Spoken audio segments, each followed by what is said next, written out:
नमस्कार मैत्रिणींनो, माय डेली या चॅनलमध्ये तुमचं खूप खूप स्वागत आहे. तर बघा, हे ब्लाऊज आपल्याकडे 1 महिना झालं शिवायला आले होते, पण त्या कस्टमरनं मापाचं ब्लाऊज दिलं नाही म्हणून ते ब्लाऊज शिवायचे राहिले होते. तर त्यांनी 2 दिवस झालं मापाचं ब्लाऊज आणून दिले आणि हे ब्लाऊज बघा मी तुमच्याशी शेअर करत आहे किती ब्लाऊज आहेत ते. तर हे 6 ब्लाऊज आहेत बघा. तर त्यातलं 1 शिवलं आहे मी आणि 5 राहिले तर शिवायचे. तर हा आकाशी कलरचा ब्लाऊज आहे, तर त्यांनी अस्तर नका लावू म्हटल्यात. ते बिना अस्तरचं आहे आणि हे बाकीचे सगळे अस्तरचे ब्लाऊज आहेत. तर हे बघा, प्रत्येक ब्लाऊजवरचं अस्तर वगैरे मी काढून घेतलेलं होतं, पण त्यांनी मापाला ब्लाऊज दिलं नाही, त्यामुळे ब्लाऊज कटिंग करायची राहून गेली. तर एवढे ब्लाऊज आहेत बघा शिवायचेत आपल्याला. बघू 2 दिवसात पूर्ण झाले तर शिवून मग कस्टमरला त्या देऊन टाकता येतात, कारण 1 महिना झालं ते ब्लाऊज इथंच आहेत आपल्याकडे आणि त्यांना पण काही तेवढे गरज नव्हती लगेच. तर बघा, आता आपला ब्लाऊज हे कटिंग करून घेत आहे. तर बघा, पूर्ण अस्तर एकावर एक टाकलेले आहेत मी आणि सरळ रेष ओढून घेते, एकावर एक पदर ठेवून. हे बघा,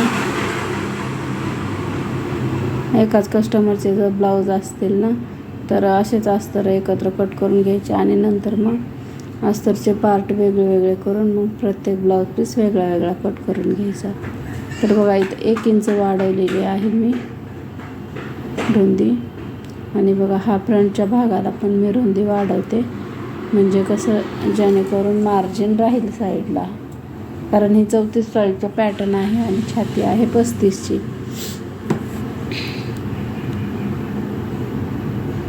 तर बघा, हे तर आता कटोरी ठेवते इथं आणि कटोरी वगैरे हे पूर्ण असं मार्किंग करून घेते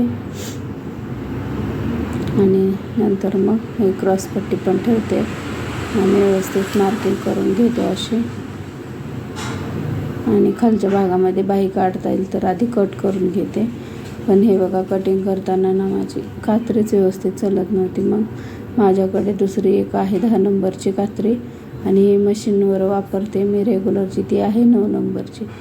तर बघा, 10 नंबरची कात्री घेतली आणि त्याने ब्लाऊज कट केली. ती मला खूप जड वाटते कात्री, त्यामुळं मी या कात्रीचा जास्त वापर करत नाही.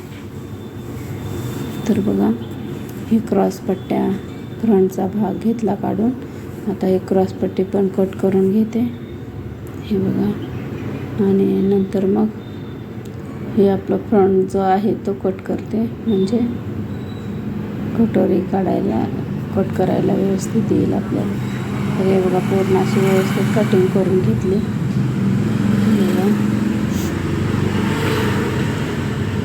कसं मेन माप म्हणजे अस्तरवरच असतं आहे आपलं, आणि ब्लाऊज पिसावर कसं आपण एक्स्ट्रा कपडा घेतो ना, आणि अस्तरचं जे असतं ते परफेक्ट माप असतं, त्यामुळं ते व्यवस्थित आणि आहे तसं ज्या त्या आपण जी मार्किंग केलेली आहे ना त्याच आकाराचं कापायला पाहिजे. तर बघा, हे माझे पार्ट झाले कट करून. आता बाही कट करते. तर बाही आहे बघा त्यांची 4ची, तर मी 5 इंचाचं घेते, म्हणजे तयार 4 इंच होते. तरी बघा, खालचा भाग सरळ करून घेते